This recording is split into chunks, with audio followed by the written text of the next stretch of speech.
say it, but you're just going to pass. You can literally let them just pass them around and cut them. All right, ladies, we're going to go ahead and get started. We have Dr. Lindsay Fader here.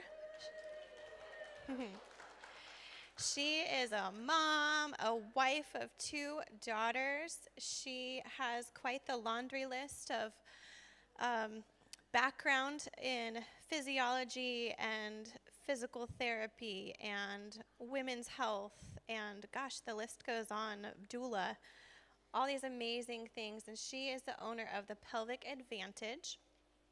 I'm going to be walking around with this. We're just going to pass it around. She said you need to wrap it around your waist plus a foot. That's right. On each side? One Yeah, side. on each side. On each side, plus a foot on each side. So we're going to have like a physical show and tell going on here. It's going to be awesome. Anyway, I want to welcome her up here. She's going to talk about all things wonderful. There's these, she's already talked to you about the slips of paper. If there's more questions that pop up during the talk that you are too nervous to like raise your hand and ask, write them down, pass them to your table leader, and then I'll walk around and collect them towards the end so she can address those as well. So in the meantime, please give a warm welcome to Miss Lindsay.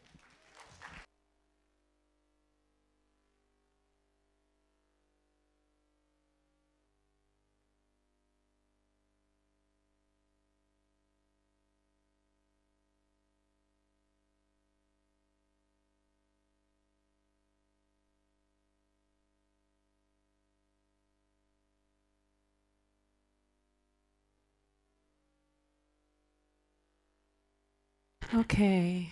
How's the hearing? Am I too loud? Do we need to bring it down? What do you think? All good? Yes. Okay. All right. So I'm just going to start by saying vulva and vagina, and we'll get it out of the way. Okay. I am Dr. Lindsay Fader. I go by Lindsay. The goal today is to be able to not only educate you, but make you aware of the muscles that are in your pelvis. So a lot of us now know that we call it kind of the pelvic floor, right? What is the pelvic floor, and how can you become aware of what it is to support your bowel and bladder, to support pregnancy, delivery, postpartum, and to support your intimacy. All of those things, these red tissues in this pelvic bowl support. So first, I want to talk to you a little bit about anatomy, and then we'll talk about your posture. I'll have you stand up a little bit. We'll learn about your specific body, and then we'll go into this trifold that's on your table. So if each of you can grab that trifold, inside of it is going to be a little fill in the blank. So feel like you're kind of back in grammar school again. It'll also help you stay engaged, and it'll also help you look down if you don't want to look me in the eye as I say vulva and vagina. Okay? The pen should be in the middle of the table. Yeah. I just want to start by first saying that what Taylor spoke so eloquently about this morning relating to courage, the understanding that I'm here for a reason, and I'm here for a reason. I'm here to help with your courage as you want to connect to this feminine area of your body. Some of you may be, woohoo, yes, I'm so glad you're here. And others of you may not really know how much you want to know about this area of your body. And I want you to know that I want to meet each one of you where you are, and that your questions written I will address and be able to help the whole group and be able to meet you with the courage that you have today. Okay? Okay, let's talk about anatomy. So if I were to show you this pelvis, and I'm going to pass it around so you can all look or not look depending on how you feel. But if I orient you to the vulva space and the rectum space, I just want you to take note of all the red structures.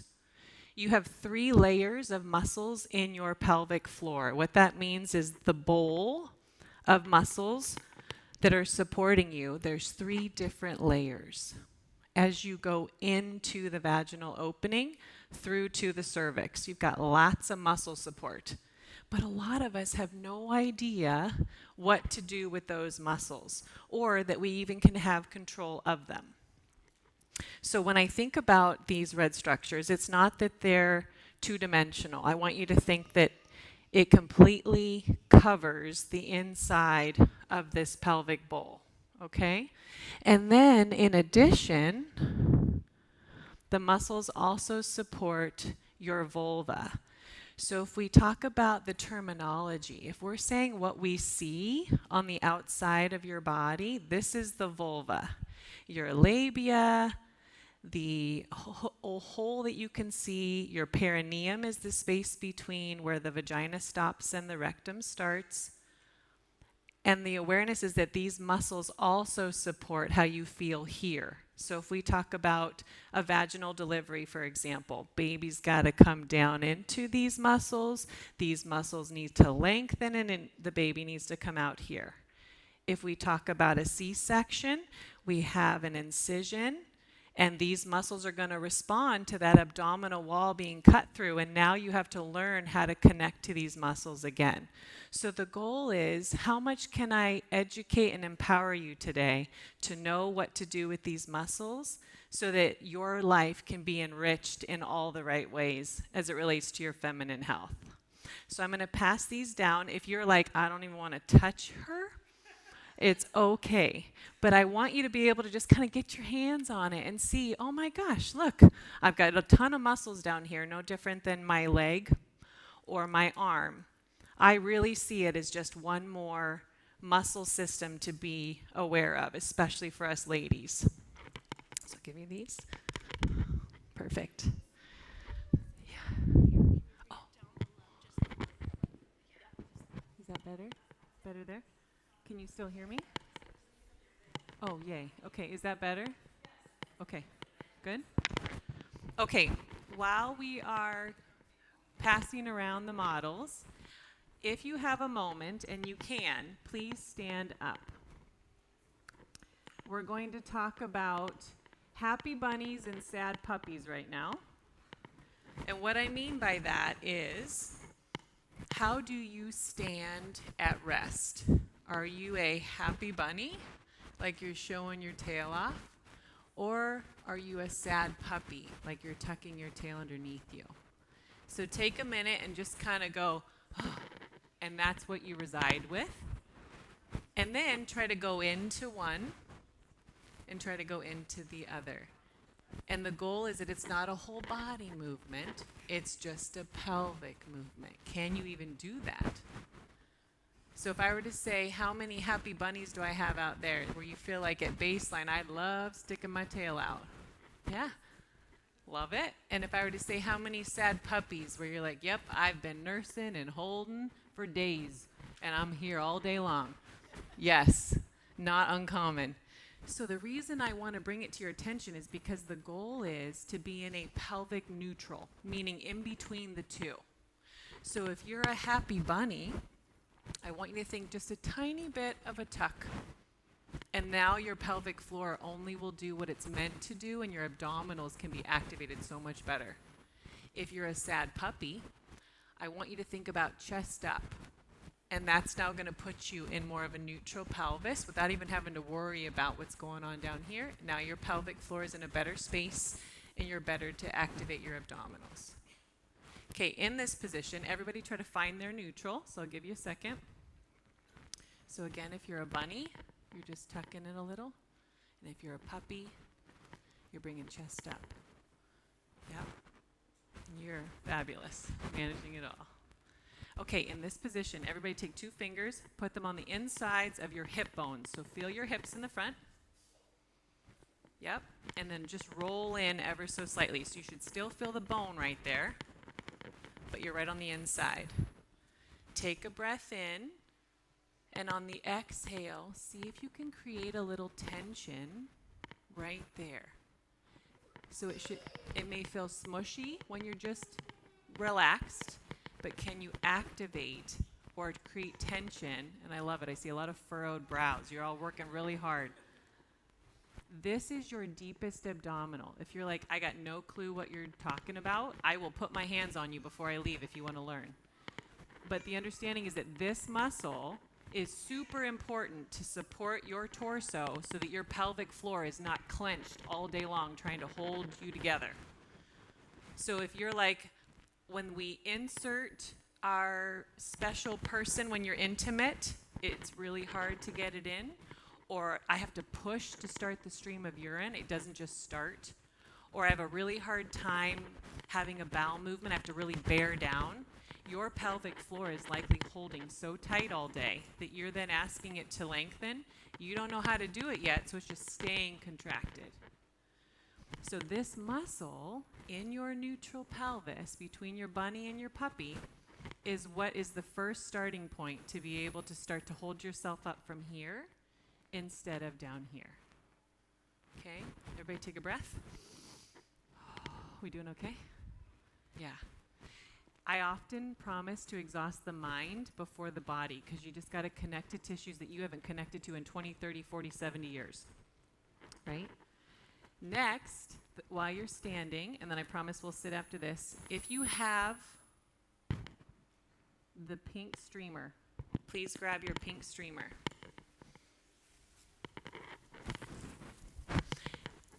When we talk about the pelvic floor, I just talked to you all about how often it's quite tight, because if anybody thought about a female going through parenting or life in general, they would not ask her to over-contract a certain muscle system. They would know that she's plenty contracted because she's got lots of stress in her life. So the goal is 90% of women that I see need help on how to lengthen the muscles. So you're trying to lengthen these muscles and activate these ones. But how do you lengthen your pelvic floor? Bring your streamer around your middle rib cage. Be real gentle because the streamer is obviously delicate, but if you need more, I got lots. Just find another table that has some. So relatively similar tassels coming out, and you're right in the middle of the rib cage. You're going to take the tassels and come across. Your goal is that you put a little bit of tension, but not too much so it breaks. If you can breathe from your diaphragm, which means your ribs should be able to move outward and break this streamer, that is how you lengthen your pelvic floor. Meaning, when you breathe in, the pressures in your abdomen help you lengthen or release tension down here. Okay, so you're going to have a little bit of tension, and then you're going to take a breath in, and watch me. And if I do it right, I just broke the streamer because I took a breath in from my diaphragm. If you breathe in from your chest, you won't break it. If you breathe in too much from your belly, you won't break it. So when you're feeling courageous, go ahead and try to put just a little bit of tension and see if you can break. Yes. Woo! Good job. If you can't, it's okay. But if you can, that's great too. Be mindful that when you have it, you keep the streamer nice and open. If it starts to kind of bunch up on itself, it's going to be too hard to break. So let yourself, I would bring your streamer up just a little bit on your ribs. Yep. Good job. And then put a little bit of tension. And the fact that it's not easy tells you how much women need to be better supported in their pelvic health. Yes? Yes. Right. We've had maybe a few, right? If you got it, raise your hand. Loud and proud. Super great. Woo. Yes. If you don't, it's okay. And I will come around when you need me and we'll find your diaphragm breath. But if you don't let your pelvic floor lengthen, it'd be like walking around after you've done a bicep curl and you never let that go. It's going to start having issues. It's going to start talking to you. Okay, so if you're like, oh, I want to get this, there's lots of streamer out there. You guys can practice as I'm chatting with you. All right, have a seat. Take a minute and let me see if there's any audible questions that you have about what we just went over. How hard was the streamer? A little bit?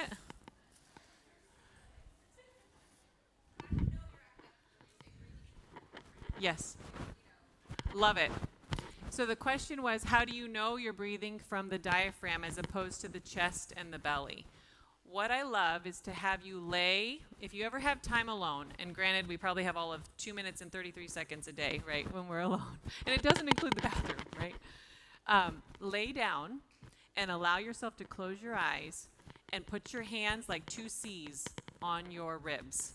And you want to feel the first thing that moves to be your ribs. If it isn't, you'll feel your chest and your shoulders rise up into your neck. If it's your belly, you'll see that rise, and then hopefully you'll connect to the ribs somewhere in between. But it takes practice, no different than anything else. Yeah? Great question. Any other questions about the models, the breath, the fact that your inhale is what lengthens your pelvic floor, and that your abdominal is what will support you instead of holding yourself up from your lady bits?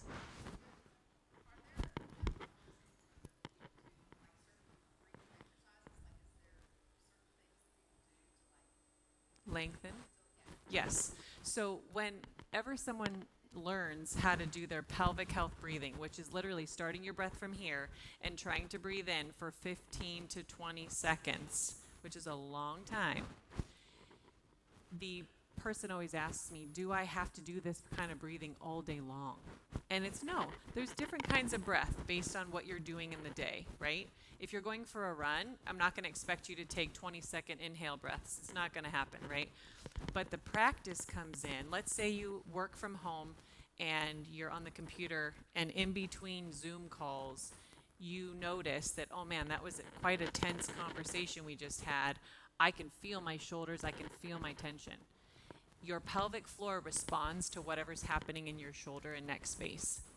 The research has shown that they mirror one another. So if you notice that you have a lot of tension here, and I would say 99.9% of us probably feel that at some point based on life right now and our phases that we're in, your pelvic floor is likely also contracted and needs to be able to lengthen in order to do its job.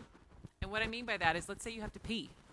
You'd really like your pelvic floor to come in when it needs to so that you're not peeing all the way to the bathroom, right? But if it's been contracting all day and then now you have to pee like a racehorse, it's going to tap out and say, I got nothing left for you. You've been having me on all day. So to answer your question, the goal is that throughout the day, you take even 2 or 3 breaths to just let the pelvic floor go. No different than, I'm going to stretch my hammies a little bit because I've been sitting for a while. She needs to be let go as well. Great question. Did that answer it okay? Awesome. Good. Okay. Let's go to your little trifold. So grab a pen if you want to be able to have this, because you get to take it home. My biggest goal is that you don't walk out of here and go, gosh, I just learned a lot, but I don't even know what I learned, and I don't know how to tell somebody else about it.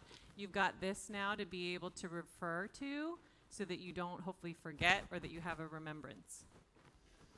So if you look, as you open it up, if you look on the far left side, it says a long, slow inhale breath from your diaphragm decreases pelvic floor tension.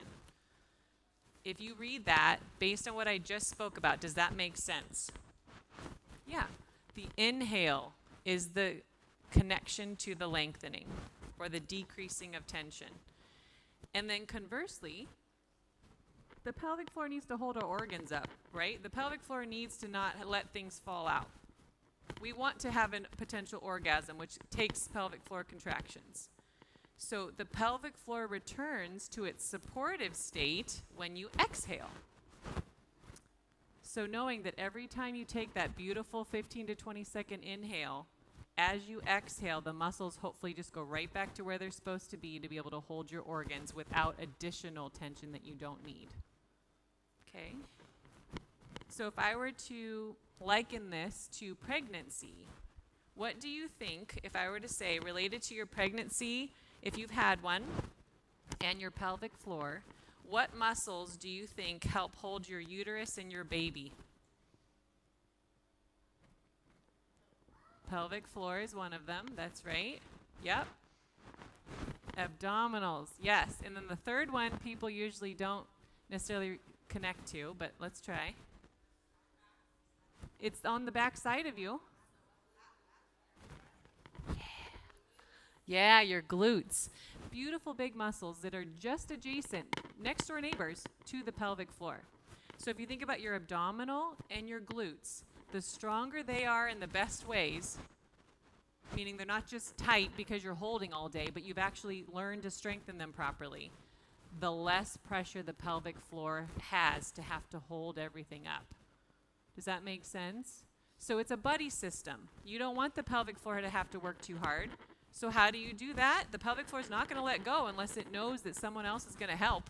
So you find your abdominals again after a C-section, or you find your abdominals again after an abdominal surgery, or you find your abdominals for the first time ever because you've never found them before, right? And then the glute component, whenever, let's say we're going to get somebody out of the bath. How many of us are like this? Oh yeah, all you are focused on your little kiddo. You're not focused on yourself at all. If you were, you'd look like this, right? This is your booty. This is your abdominals. This is your low back. And you're wondering, why the heck do I have back pain, right? Well done.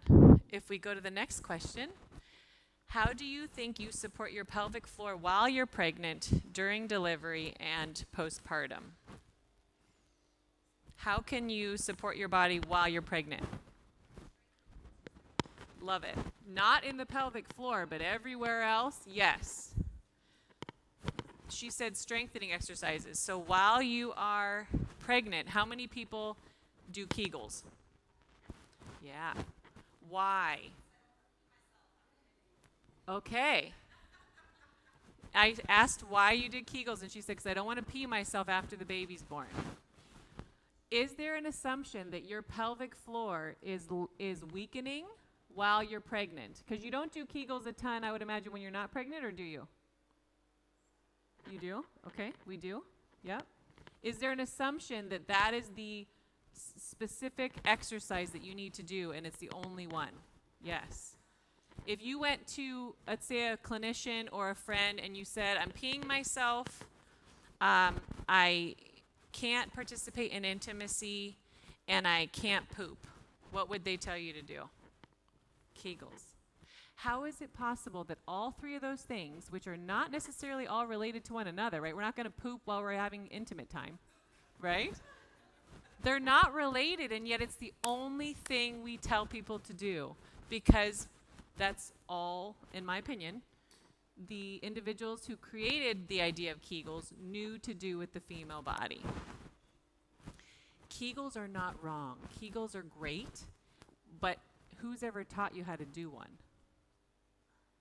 How do you do it? If I were to say, how do you do a Kegel, what would you say?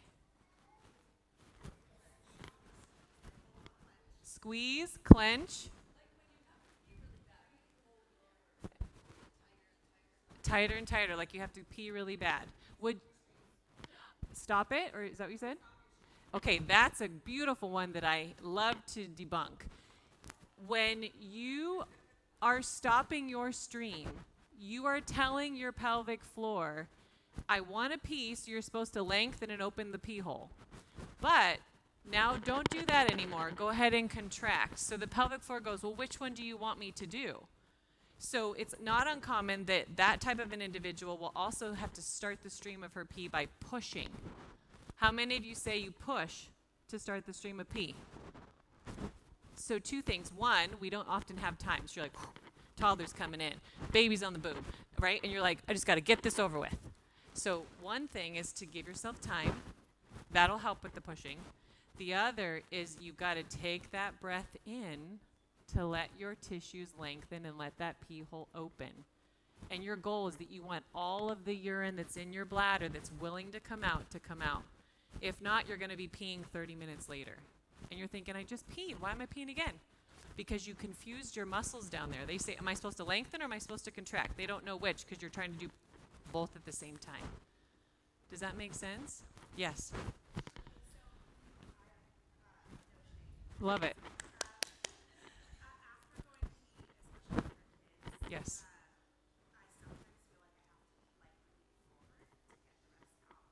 Lovely.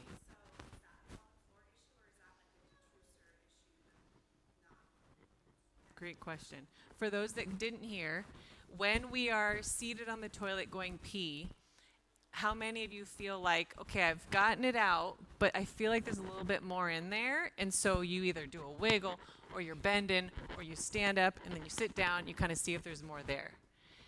To answer your question, I would need to know your body, but I would say 80% of the time it's related to the position of your bladder postpartum.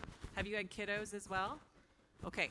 So the understanding of all the organs being shoved up and underneath the rib cage as uterus grew, and then everything comes back down. The idea of becoming aware of, do we have any scar tissue adhesions as everything came back down that we need to work through in the abdomen so that the bladder can sit as it should? Or is it related to detrusure and your actual urethra opening? And instead, we're getting little things stuck here and there. Or is there laxity in your bladder, meaning you've got little pockets where pee's getting stuck, so your body goes, bend forward, great, that pocket just got lengthened, now everything came out. So there's components of that answer, but the understanding is that your body just needs to be looked at so that we can tell you what's going on. Can you get everything out once you bend forward? Beautiful.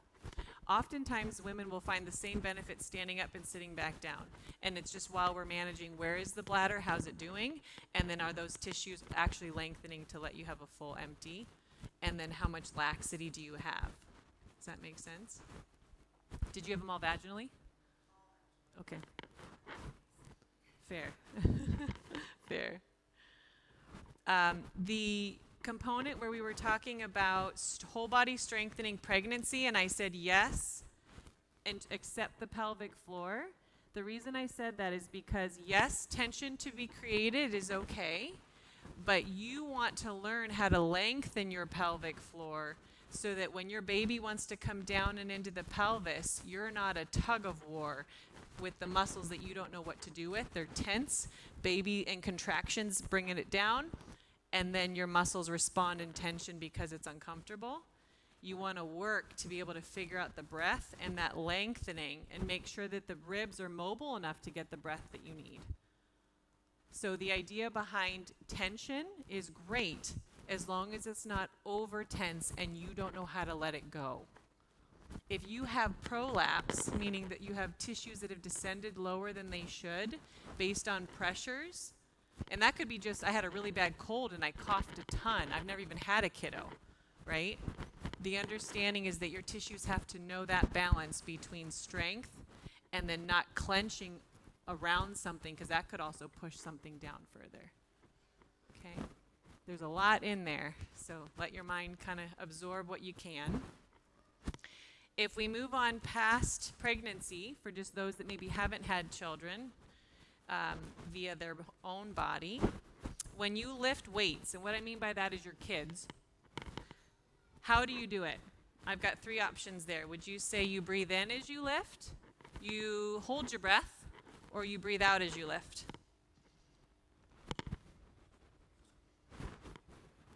How many for in?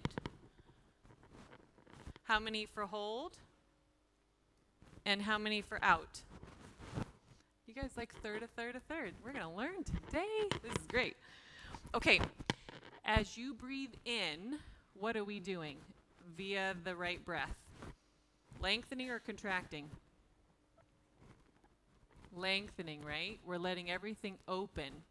So when you're lifting something heavy, do you want to open everything up and allow the things to fall down lower than they should? No.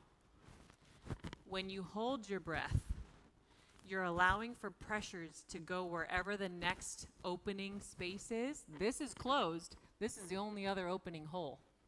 So now you're bearing down and you're applying pressure to those tissues. We don't want them to have any pressure that they can't manage. So those of you that raised your hand when I said you breathe out, well done. Even more than just breathing out, and the reason why breathing out, you have all the air in your abdomen. You don't want it to go down into the pelvic floor. You want it to come back out as you manage whatever is heavy so that the pelvic floor can hold your organs in your center. Does that make sense? You want to be able to let the air out and then allow the pelvic floor only to manage what you're lifting, not the air, the pressure, and what you're lifting. So the understanding is that what else can help? your glutes, and your ab, right? That abdominal wall, you bring it in, you exhale, and we're here. Yeah? Questions about that? Did 2/3 of you learn something today? Yes. Yes.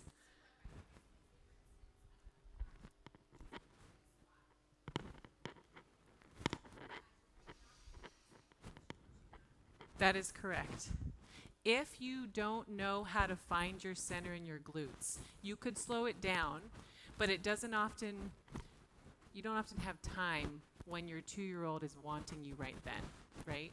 What I mean by that is you could breathe in, find your center. Now breathe in, hold, pick them up, find your center in your glutes, and come up. But I don't know that most of our kids are like, yeah, don't worry, Mom. I'm going to go ahead and put my tantrum to the side for just 2 seconds while you find your center in your butt, right?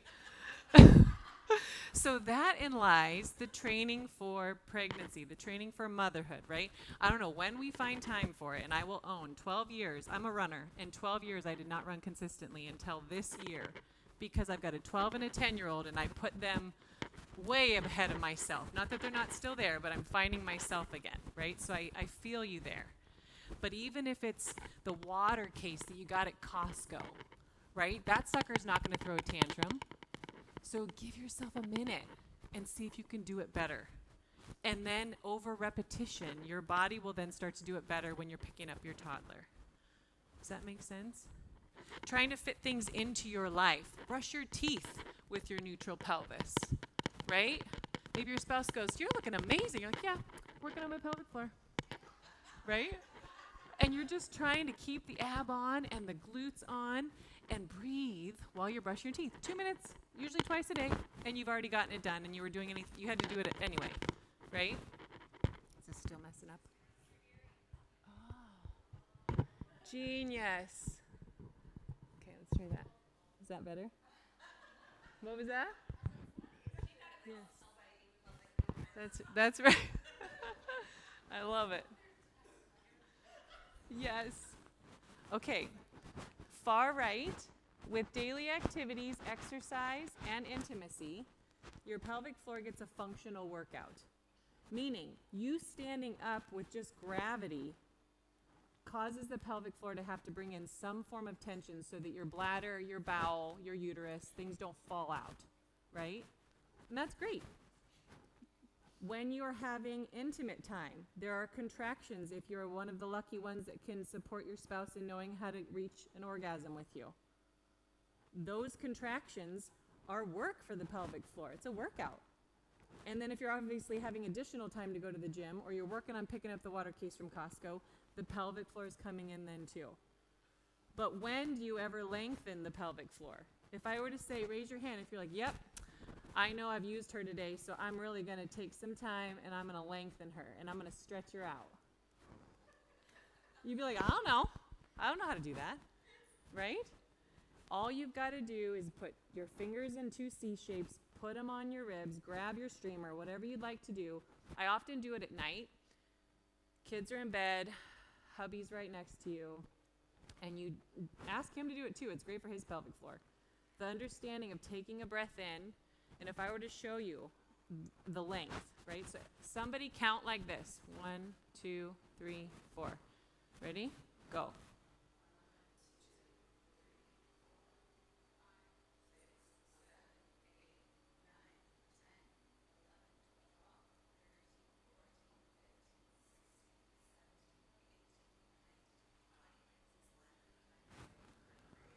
So like 22-ish? That's not easy to do. I've got 12 years on you guys, so don't even worry about it. But the goal of knowing that I'm not even laying down, but initially, I could only do it laying down because there's no gravity. Now I'm up, and I just let my pelvic floor go because I know how to do it. That's what I want to bring value to you today, is to try to just connect better so that this tissue supports you into your 70s, 80s, and beyond. Yeah? Yes.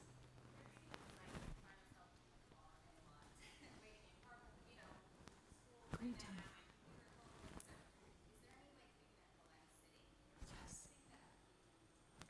Yes. So the understanding of the question over here on how to practice, you need to put your fingers on your ribs and you need to let your, yes. So the easiest is laying down. So I would say before you get to trying to do it in the pickup line, and I'm with you, 45 minutes a day, I'm with you.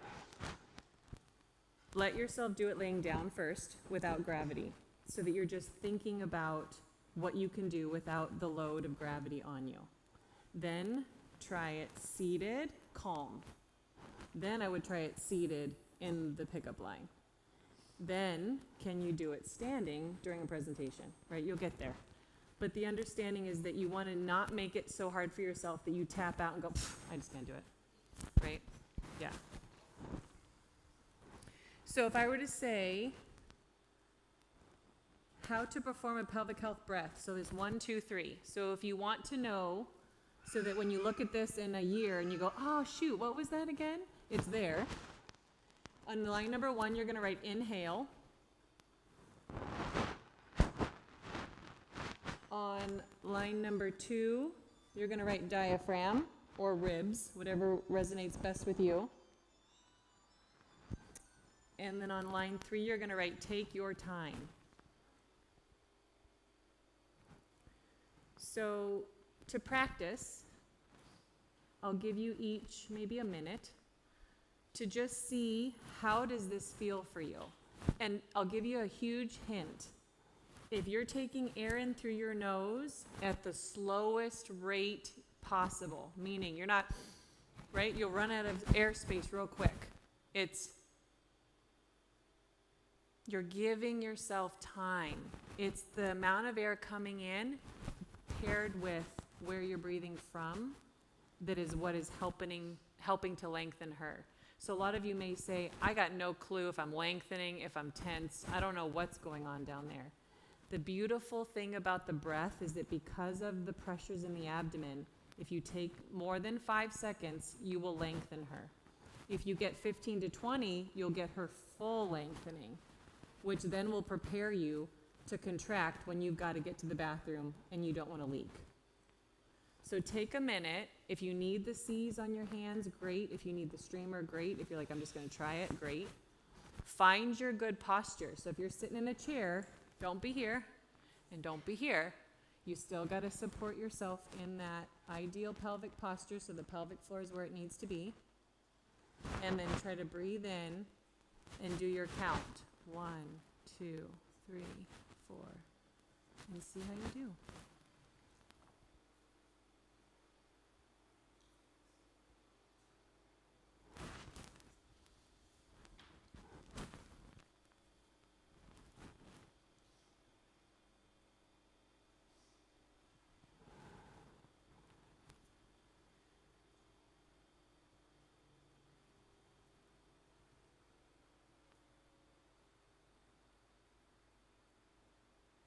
I love it. I see a lot of closed eyes. You're just really trying to connect to yourself. It's really great. For my lovelies that are currently pregnant, the ribs can get a little sticky because everything's moving and shaking. And so if you feel like it's hard to just get that breath in, it can be because the ribs are getting a little sticky. And I do a fascial work on the ribs because you got to get the ribs mobile in order to get the breath. Anybody feel like they've made a small improvement in their awareness to their breath for the benefit of their lady bits? Yay. Yeah, and just knowing it's not rocket science and it doesn't have to be uncomfortable. It's just another muscle system that's super important. Take your time if you're still breathing. And then I want to get to your questions that you have here, unless there's some that you're like, okay, I'm super courageous now and I'm ready to ask it in person up in front of the group. We're good. Okay. Everybody take a sip of something. Hydration's super important. Make sure that you're not feeling overwhelmed. All right, first question. What is the connection of my hormones and pelvic floor? Queefing. What, how, and why? Can we talk about sex? Is it okay that I very respectfully talk about sex today? Love it. Okay. The understanding of having, I'm going to say the word penis, having a penis inside of you and knowing that that needs to be accepted as well as supported in a way that involves pleasure, right? If you've got a kiddo here that you've had from sexual intercourse, sperm and egg met babies here, well done. I'm super proud of you. At the same time, did you enjoy the process? Was there an orgasm? Was it enjoyable? And I see eyes going, and I hear a little, right? Okay, let's talk about the clitoris and the G-spot. The clitoris is in tiny little pea size that's on the outside of the vulva, just above where, love it, yep. If you have, where's the pelvic model? It's bright yellow in the pelvic model. Is it yellow? Yeah, woohoo. I think she's get pleasures when she's getting sexy time because she knows where she's at. Oh, well done. Okay, so if we talk about the idea of external versus internal, a lot of women feel like, gosh, if I just can't get an internal orgasm, what am I doing wrong? The clitoris can be accessed on the outside, but with blood flow engorges, it's a gland that goes into your body, inside the pelvic floor. The more bulbous and full of blood that gets, the better your chances of an internal orgasm. What I mean by that is we gotta slow them down. They don't need to enter until you've at least had one external orgasm if you'd like it, because that's what's gonna fill up the bulbous space of the internal part and allow for you to enjoy more when they're going in and out. How many of you are like, this is amazing? The other half of that, though, is you've got to be communicative. So I hope that you have relationships, and I'm here to help if you need just how to say it the right way, right? But the idea of being able to communicate with your significant other, this is what works well for me. Stay there a little longer. Please do not spell the alphabet with your tongue, right? Just stay in a spot. And these are the little parts where I'm obviously very comfortable talking about TMI. So I'm going to rein it in a little bit. The understanding behind being able to manage something like a queef, for example, is related to the hormones and is related to your connection to your pelvic floor. For those that are not aware of what a queef is, it kind of feels like a fluff from the vaginal space instead of from the rectal space. Fluff meaning like a toot, right? Trying to speak in little kid terms. The understanding is that if the tissues are always tense and then we have something wanting to come in and out, it's going to push all sorts of air into the tension, and that's what you're going to hear. And sometimes it can be uncomfortable and embarrassing, so we don't often want to have those. So the idea of if you feel like you're kind of getting ready to be intimate, and it's going to happen tonight, you're in the car pickup line, and you're doing your breath because you're preparing her for tonight. The challenge is we rarely prepare. We just, okay, it's time to go. I hope it goes well, right? That's about it. But you wouldn't run a marathon that way, right? You wouldn't say, I'm going to run 1 mile and then I'm going to go ahead and do it tomorrow. Hope it goes well, right? And in a way, that's kind of what we're saying to our lady bits. Or if those of you that go to the gym and let's say you get on the treadmill and you have to jump off right away because you're going to pee your pants. What did you do before you got to the gym to help support her, to support you while you're running? Nothing. I was just hoping I'd get there and it'd go okay, right? The idea of the tensions is where the queefing comes in, and the idea of the tensions and the awareness and the taking of your time to really let the blood flow, engorge your tissues before they enter so that your enjoyment is a part of the process. Yeah? How was that? That was like Dr. Lindsay 2.0. I won't go to 5, I promise. I have 0 sex drive since the birth of my first child years ago. Please help. Half of first of all, I'm just going to take a minute. I get super emotional with you all because I care. And I'm a woman too, and I'm going through it too. So whoever you are that just wrote that, I just want to tell you that we're here and that we support you, and you're going to be okay. How do we make that better? Often sex drive has an emotional component, spiritual component, physical component, right? So being able to feel really connected to her and what she does will help immensely on the sex drive. If you are in your 40s or older who wrote that, there's also a hormonal component to the suppleness of your tissues down there. I will say that when I assess a vagina space, I never use lubrication. And a lot of people go, well, what if I'm super dry? It's all about how you meet the tissues. If you meet them gently, they're totally fine. They're going to produce the suppleness and the viscosities that are needed. I've never had a woman out of thousands that needed lubrication. But some of you are putting the entire tube of whatever lube you love in there, hoping that it's going to make it better. If anything, it's just so slippery, you may not even feel that there's something coming in and out. So to answer that question as simply as I can, knowing that I would very much love to support you in person, is the understanding that you've got to get your emotional connection to that person in check, right? Are you mad at them because they left the toilet seat up? Probably not going to have the best sexy time.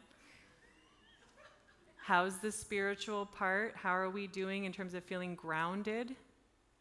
And then how have you connected to your lady bits? Have you done it? Do you know where you are? All three of those super important to answer a very emotional question. Yes? I think too also just recognizing that people, especially after having children, sometimes just the physical being itself not feeling confident. Yes. And so it really does take time. 100%. Yeah, our whole body morphs to be able to have a child. And then now we're going to heal, but society's going to say, you should just go back to work. And you should just do everything in the house. And you should do anything the kiddos need. And have a happy, smiley face. And be ready to be intimate when your significant other wants it. That's a lot of pressure. And you need to feel sexy. Right? And I'm not talking about having to lose 50 pounds. But if you want to, let's do it. I'm talking about feeling sexy inside yourself, that I'm confident in my ability to connect to myself and my person that I'm loving, right? But yes, extremely good part to connect to. What can we do to strengthen our pelvic floor muscles? I'm tired of peeing when I cough and sneeze.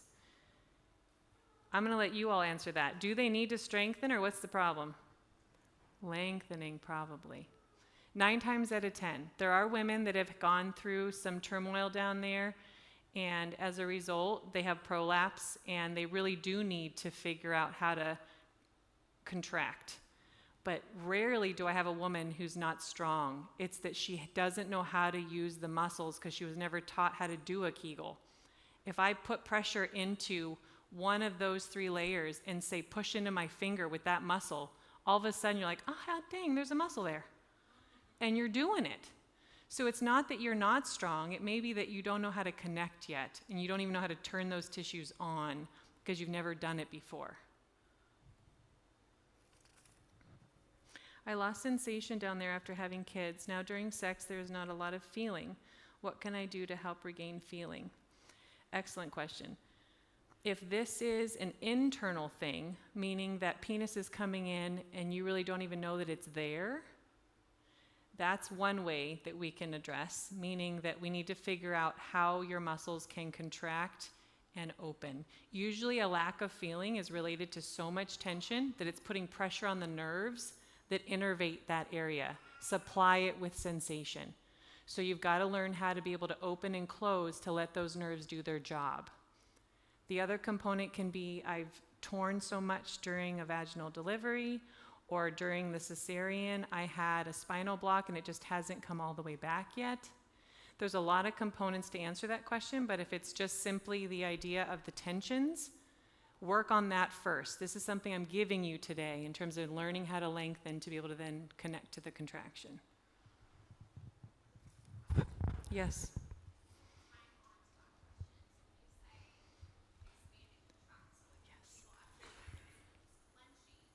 You're letting go as well.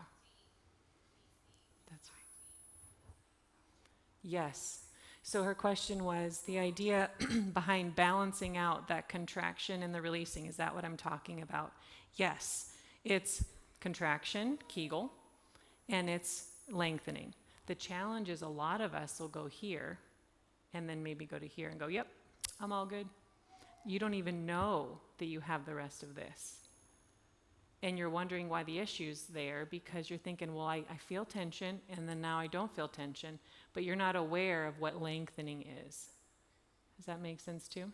But yes, at a very simplistic level, you're wanting to contract and only for the benefit of feeling tension so that you can then let it go and learn that balance and that harmony between having control of these tissues.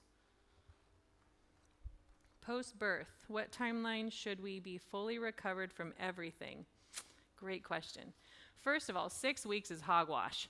Why the heck would I want to wait 6 weeks before anybody's going to give me any feedback when I am managing this little one from day one? I see my mamas within the week that they've delivered because they don't know, their abs often shut off, their glutes often shut off, and I just spoke about how important that area is in terms of neighborly buddiness, right? So the pelvic floor is going crazy, and we just drove a truck through it. So the understanding is the timeline. I've got a mama just yesterday. She's like, my second birth was so much better because we did it together. I didn't know her in Connecticut. That was a traumatic birth. She did awesome. And so now she's motivated to do, but she had stopped her lochia bleeding, the bleeding that happens after you deliver.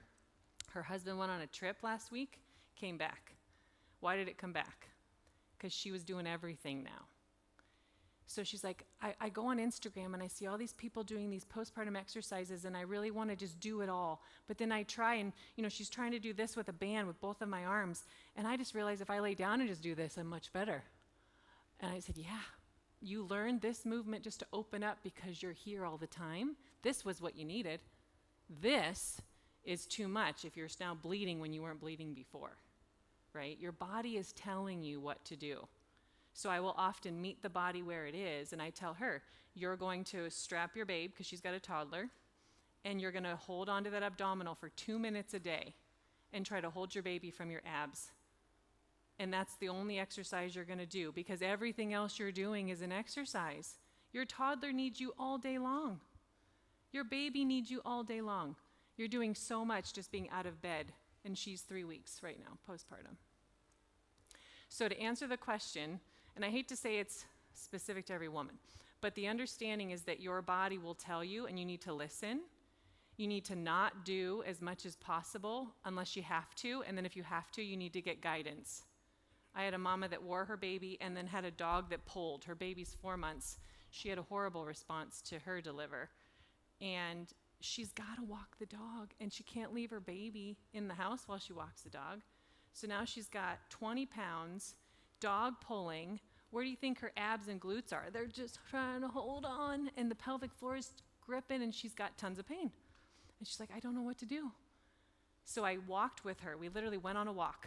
And I said, okay, when the dog stops to pee and poop, you're now going to take your breath. You're going to reset yourself. You're going to get yourself ready for the next part of the walk, right? In real time, how can I support you is what you need, right?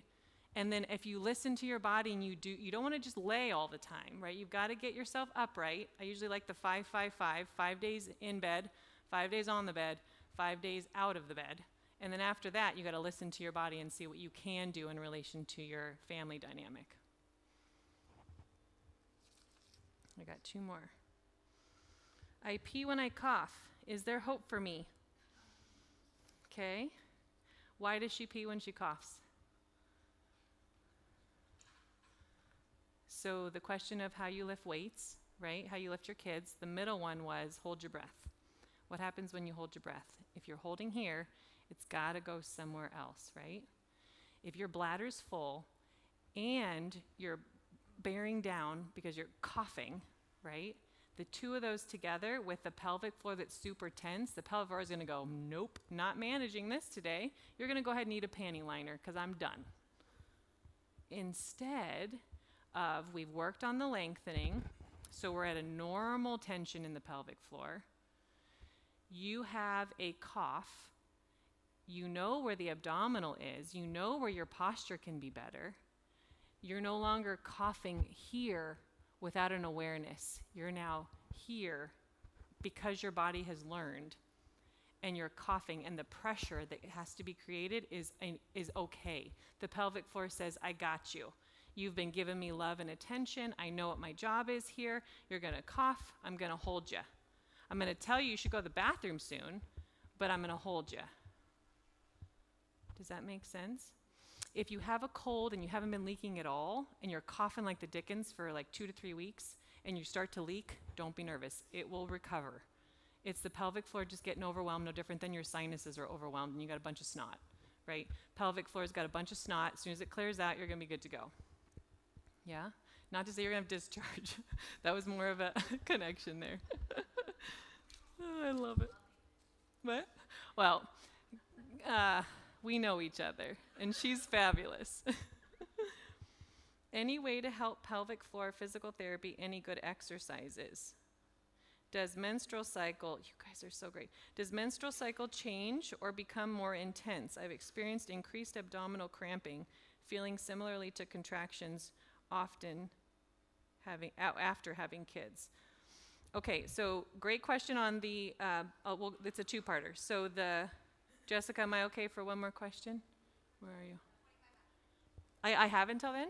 Oh, we're great. Okay, any way to help pelvic floor, any good exercises? So I've talked a lot about the lengthening, right? You're right. There is a component of the ability to make sure you're strong down there. If we talk about that, the understanding would be that you're finding your abdominals in your right posture, you've got your glutes, then you bring your pelvic floor on. An exercise for the pelvic floor is directly related to what you're doing in the moment. Meaning, there's a pencil on the floor right here. There's a 50-pound kettlebell on the floor right here. Right now, if you have a ton of tension in your pelvic floor that you either know is there and don't know what to do with, or don't even know is there, you're going to pick up that pencil and that 50-pound kettlebell with all you got, because that's all that your body knows to do. Instead, no different than I'm going to go on the treadmill today, I'm going to do the elliptical tomorrow, I'm going to do F45 the next day, I'm going to go to Pilates, right? Different things for different parts of your body. You pick up the pencil, you still got to get low, right? But you can use your abs and your butt, and that's plenty to pick it up. You come over to the 50-pound kettlebell, you equally have to get low. But now you're aware of your breath, you're aware of your abs, your glutes, and then you're going to contract. With your awareness or not, it will contract so that you do not allow your bladder, your rectum, your uterus to fall out. And then you're coming up. Most of us go through the day and bring on as much pelvic floor as we can for everything because we're just not sure what the appropriate amount is. Same thing with the ab. When I say to bring on your ab for that pencil, maybe it's 10% of what you could bring on to your abdominal wall because it's just a pencil. But if I'm picking up the kettlebell that's 50 pounds, you're aware that you're going to bring on a whole lot more and your glutes and pelvic floor in order to do that. So the reason why I talk about daily life is because, let's be honest, how many of you have an hour to give every day for exercise uninterrupted? Right, me neither. So what can I fit into your daily life that can look like the idea of exercise? Your pelvic floor doesn't know any different. Water case at Costco, 25-pound kettlebell, it doesn't know the difference. So if you get to a point where your lifestyle supports actual exercise that's uninterrupted, beautiful. We can obviously make so much more progress at a faster rate. But you can still make progress on your own, being able to activate in the proper ways when you're going through life. You're doing an amazing job connecting to your body, by the way.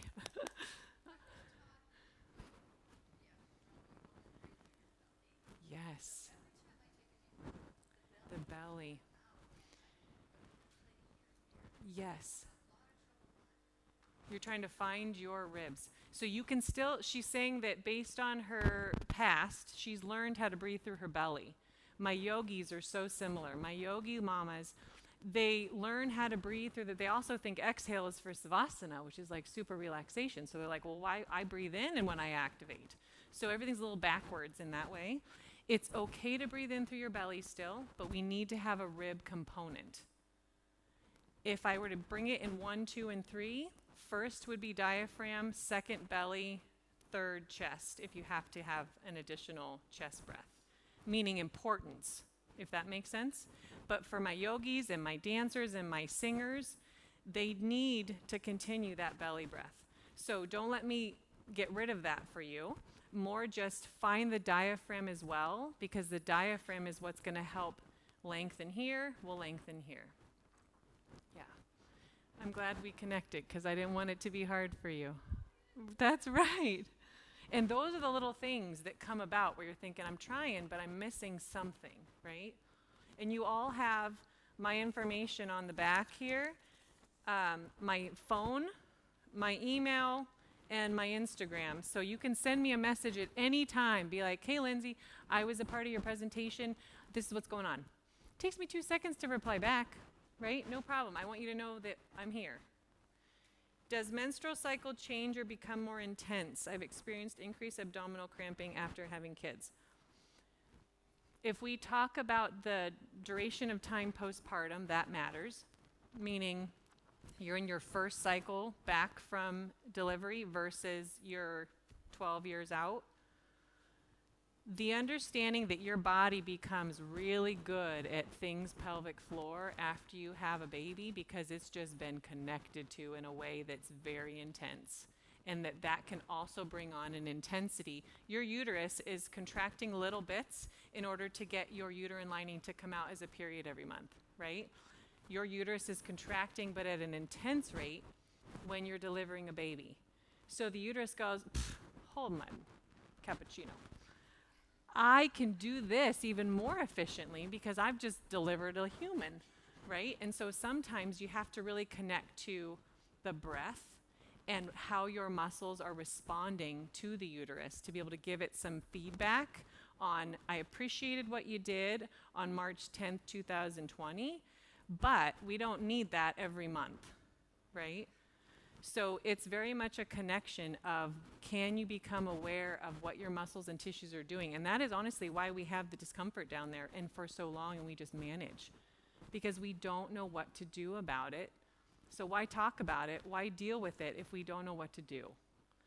So being able to know that intensity is not uncommon, and then we've just got to bring the nervous system down, and the breath can start you there. It's why I do these presentations on breath primarily. It's not that that's the only thing. It's that it's the easiest thing to connect to that you all can walk away with and find improvement, if that makes sense, in most of the things you're going through. Okay, those are all my paper questions unless there's other ones.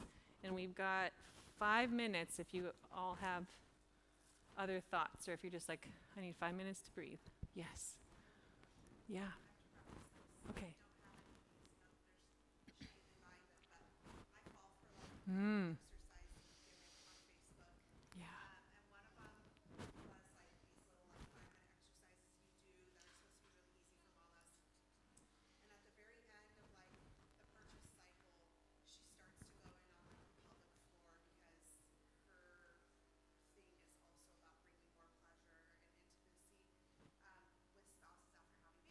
Yeah.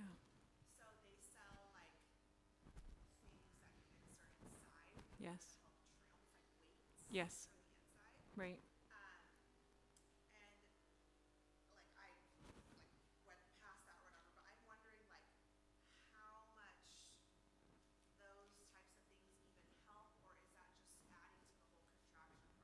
Exactly.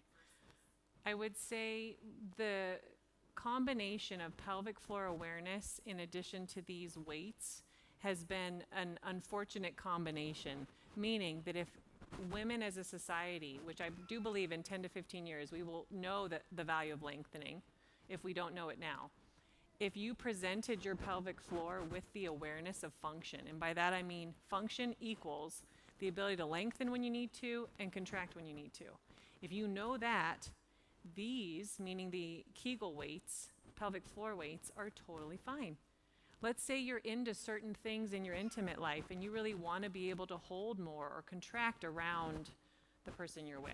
And you know that that helps you intimate wise for your enjoyment.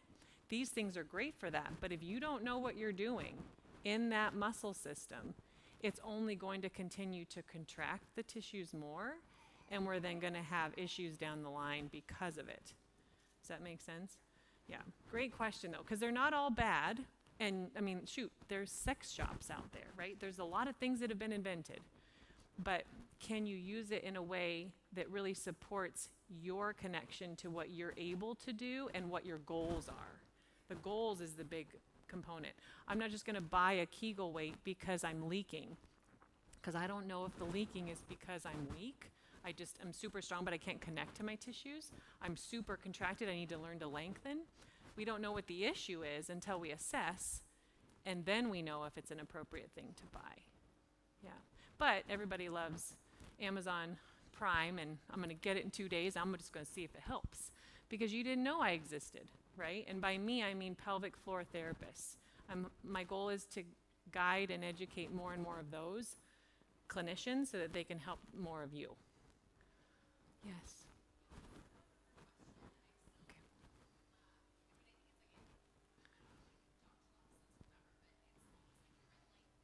Yes. Yes. That's a great question. Yes. Okay, so her question was related to the different external / minimally internal devices that you may see in your clinician's offices related to the suppleness, blood flow, healing, estrogen support of your lady bits. They even have something called a Mona Lisa, which you just sit on it, and it pretty much is like a microdermabrasion to your lady bits. Yeah. So exactly. The challenge with that is that you have to know why you're doing it.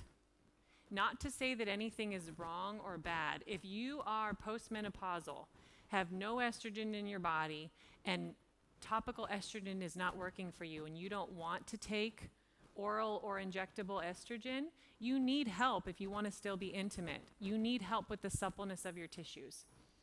I would urge you all, though, to learn how to use your muscles first before you ask for an external Band-Aid to help you for maybe a week. Because they're real smart. They're going to get you coming back because it was great for that week. Oh, I want to do that again so I can do this again. I would love for you to all see me once and not have to see me again, because you connect and you do the work and you know what you're doing. And then the idea is, great, I'm just going to go tell my mom's group at church about how amazing it is to learn and connect. And then you share it like wildfire. Then decide if you need the red light therapy or the Mona Lisa. Yeah? Does that answer your question okay? Yeah.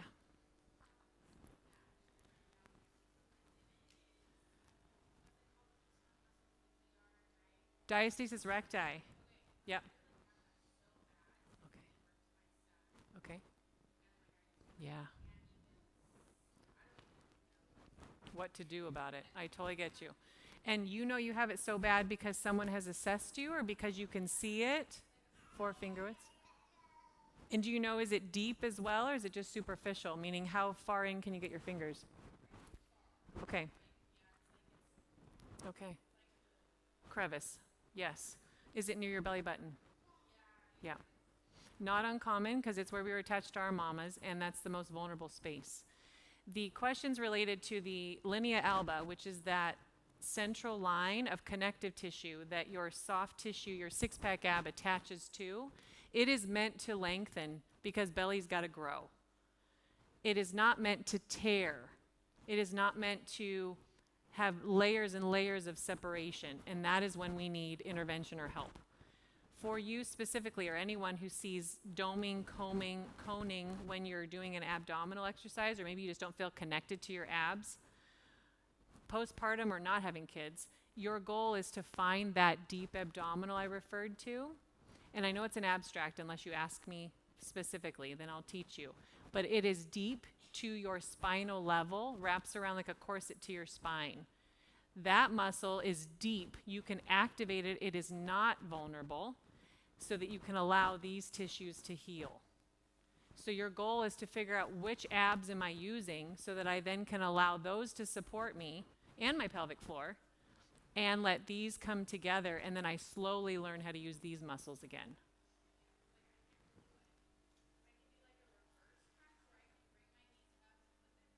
Yeah. Right. Yes. So that's right. So rolling is not a bad thing right now because you are vulnerable there.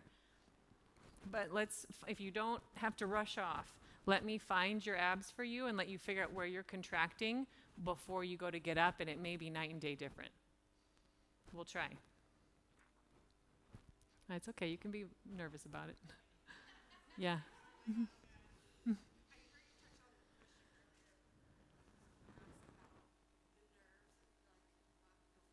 Yes.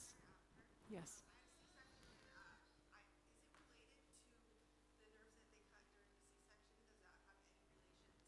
Good question.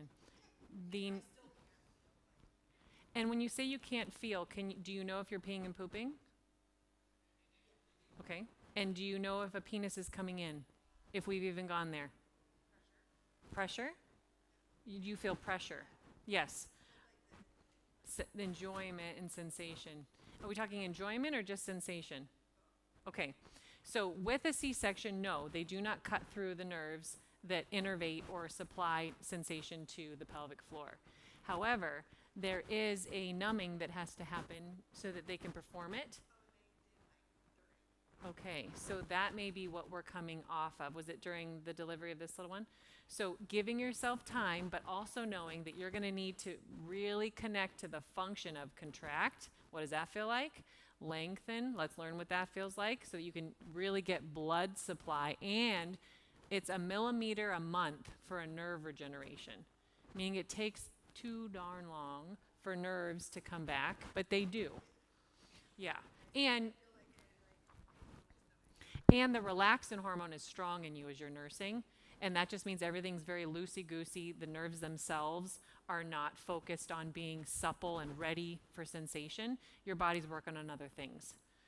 But it's not a lost cause. It's just a connection issue in those tissues and being able to let the nerves have their time to regenerate while you're learning how to use the muscles again.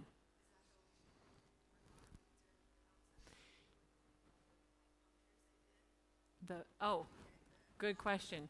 So become aware of, so for you, you're going into a happy bunny and you're going into a sad puppy, not because I'm trying to help you find your pelvis, but because you got to find your range of motion of those nerves again. I imagine that's right.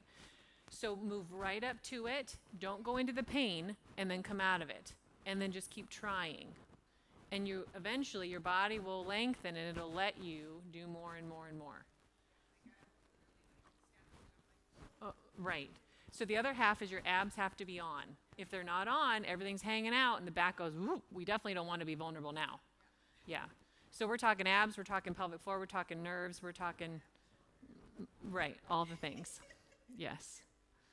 Okay, I'm like 3 minutes over. Yes. But there are a couple questions here. So if you are that person, find me. But I'm over, so I will bid you adieu and say thank you so much for letting me be here. Well done. Say that again? Oh, thank you. Thank you for saying all those words from there. Best speaker ever. Thank you. Thank you for being here. That was really amazing. Yeah, great to meet you. And thanks for your phone number. So it is time to pick up our kids. I'll just pray us out, and happy Thursday, everybody. Lord, we thank you for this time and for sending Dr. Fader here today and for the message that helps us, God, and gives us hope, and for your love. In Jesus' name, amen. Thank you, guys.